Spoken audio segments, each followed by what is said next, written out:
మొన్న 2023లో కూడా నా టికెట్ నేను పోటీ చేయాలా. ఎందుకంటే నేను చేసిన ప్రజాసేవతో తెలంగాణలో 10 టీఆర్ఎస్ గెలుతుందంటే 10లో గణపురం ఒకటి ఉంటుంది. సో కడియం శ్రేణి బ్లాక్మెయిల్ చేసి ఒకవేళ కనుక నాకు టికెట్ ఇస్తే నేను బీఆర్ఎస్ పార్టీలో ఉంటాను, లేకపోతే నేను నా బిడ్డ కాంగ్రెస్ పోతామని చెప్పేసి కేసీఆర్ను బ్లాక్మెయిల్ చేసి ఎమ్మెల్యే టికెట్ తెచ్చుకున్నాడు. ఎమ్మెల్యే టికెట్ ఇచ్చే ముందు నన్ను పిలిచి కేసీఆర్ గారు పిలిచి రాజా గిట్ట బ్లాక్మెయిల్ చేస్తాను, ఏం చేద్దాం, ఇప్పుడు ఎన్నికల ముందు ఆయన డిప్యూటీ సీఎం సీనియర్ లీడరు, ఈ టైంలో కనుక పోతే పార్టీకి నష్టం జరుగుతుంది. ఇప్పుడు స్టేట్ రైతు బంధు చైర్మన్గా ఉండి ఇప్పుడు రేపు గెలుస్తాం, ఎట్లాగో ఎమ్మెల్సీ తీసుకొని మంత్రి చేసుకోవచ్చు మనము, ఈసారి ఎమ్మెల్యే ఆయన ఉంటాడు, సో నువ్వు ఆయన గెలిపించి నా చేతిలో పెట్టే బాధ్యత నీకు చెప్తున్నా. జనగాం ఇన్ఛార్జి తీసుకోవాలి, పల్ల రాజేశ్వరిని గన్పూర్ 2 గెలిపించాలని చెప్పేసి నాకు కేసీఆర్ గారు ఆదేశిస్తే అభివక్త వరంగల్ జిల్లా 12 ఉంటే ఈ 2 మాత్రమే గెలిచినాయి. అంటే way of approach with the patient, ఎట్లా ఓన్ చేసుకోవడం, ఆడడం, పాడడం, మాట్లాడడం, అవసరమైతే దప్పు కొట్టడం, ఏదైనా చేసి మన ఎలక్షన్లో గెలిపించేటట్టు చేస్తూ ఉండడం వల్లనే నేను 4 సార్లు గెలవడం కాకుండా 5వసారి కూడా ఇప్పుడు కడియం సార్ నా రూపంగా ఆయన గెలిచాడు. రాజేశ్వర రెడ్డి గారిని కూడా అక్కడ గెలిపేయడం జరిగింది. ఆడ తర్వాత మళ్ళీ ఎంపీ ఇస్తారని ఎంపీ కోసము మళ్ళీ పోతే 5 నిమిషాల ముందు వరకు నా పేరు అన్నారు. అంతకుముందు కడియం శ్రేయర్ బిడ్డకు మళ్ళీ కడియం శ్రేయర్కి అత్యాశ, ఆయన కులం పేరు చెప్పుకోవడానికి నేను ఇప్పుడు ఎట్లయితే మాదిగా ఎన్నిసార్లు చెప్పాను, ఆయన బైన్లా.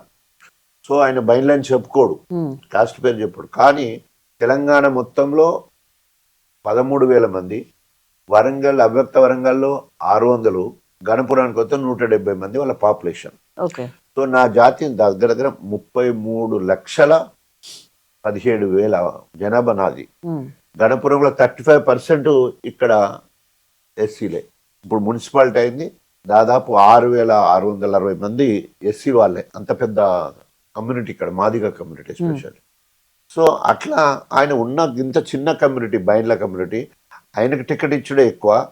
ఇట్లా ఈ 30 ఏళ్ళ నుంచి అనుభవిస్తున్నాడు ఎస్సీ రిజర్వేషన్ మొత్తాన్ని ఇక్కడ.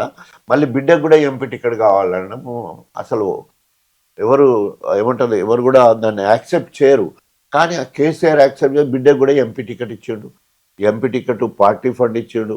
తర్వాత వాళ్ళ ఇంటికి భోజనం పెట్టి అల్లుడికి బిడ్డకు ఆయన భోజనం తిన్నాక తెల్లారంగా హరీష్ రావు దగ్గర పోయిండు, కేటీఆర్ దగ్గర పోయిండు. నేను కాంగ్రెస్ మీద పోటీ చేస్తుంది నా బిడ్డ, డబ్బులు కావాలంటే వాళ్ళు కూడా డబ్బులు ఇచ్చిండ్రు. అన్ని మూట కట్టుకున్నాడు. తెల్లారి వరకు రేవంత్ రెడ్డి పార్టీలో జాయిన్ అయ్యాడు.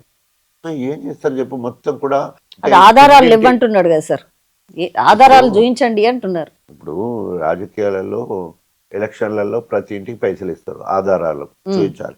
పార్టీ ఫండ్ కూడా ఇస్తారు. ఏ రాజకీయ పార్టీ అయినా కూడా పార్టీ ఫండ్ ఇస్తారు, దానికి ఆధారం ఉంటుందా?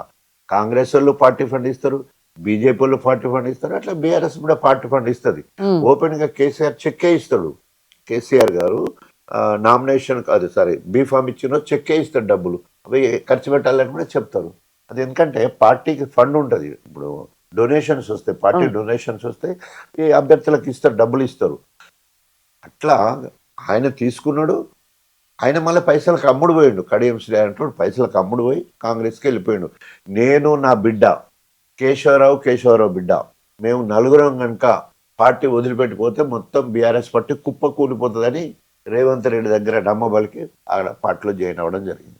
సో ఆ రకంగా నమ్మక ద్రోహం, ముట్టి నమ్మక ద్రోహం కాదు, తిన్నింటి వాసాలు లెక్క పెట్టేంత నమ్మక ద్రోహం చేసాడు.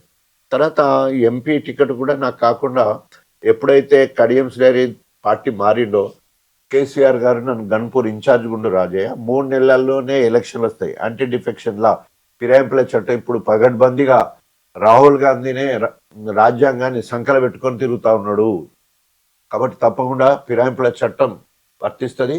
కడియం శ్రేయర్ పోతాడు, 3 నెలల ఎలక్షన్లతో నువ్వు మళ్ళీ ఎమ్మెల్యే కావాలి. ఇప్పుడు మా డాక్టర్ సుధీర్ కుమార్కి ఇప్పుడు ఎక్స్ అనుకోగానే జిల్లా పరిషత్ చైర్మన్ టికెట్ ఇస్తున్న ఎంపీ టికెట్, ఆయన గెలిపియాలి, నువ్వు స్టార్ క్యాంపెయిన్గా ఉండంటే నాకు ఎమ్మెల్యే టికెట్ ఇవ్వకున్నా ఒబిడియంట్గా ఉండి 2 అభ్యర్థులను గెలిపించిన. నాకు ఎంపీ టికెట్ ఇవ్వకున్నా కూడా నేను ఆయన విజయం కోసము స్టార్ క్యాంపెయిన్గా తిరిగాను. సో ఆ రకంగా 2 సార్లు బీఆర్ఎస్లో త్యాగం చేసిన. బీఆర్ఎస్ పార్టీలోకి వచ్చేసరికి అధికార కాంగ్రెస్ పార్టీ ఎమ్మెల్యే పదవిని వదిలిపెట్టిన. అంతకుముందు డిప్యూటీ సీఎం తీసేసినా కూడా ఒబీడియంట్ గా కేసీఆర్ పడి ఉన్నా. నేను 4 సార్ల పార్టీకి ఒబీడియంట్ గా ఉన్నా కాబట్టి ఈ రోజు తెలంగాణ మొత్తాన్ని కూడా ఒక ఏమంటారు వీర విధేయుడిగా ఉంటాడు డాక్టర్ రాజా కేసీఆర్ గారికి నమ్మిన బంటు అని చెప్పేసి ఆ పేరు చిరస్థాయిగా ఉండే విధంగా అనేక రకాలుగా త్యాగాలు చేసి ముందుకు రావడం జరిగింది. కడియం శ్రేణి అనేక రకాలుగా మోసాలు చేసి రాజకీయాల్లో ముందుకెళ్ళడం జరుగుతుంది. అది మా ఇద్దరి మధ్యలో ఉన్న తేడా. ఓకే.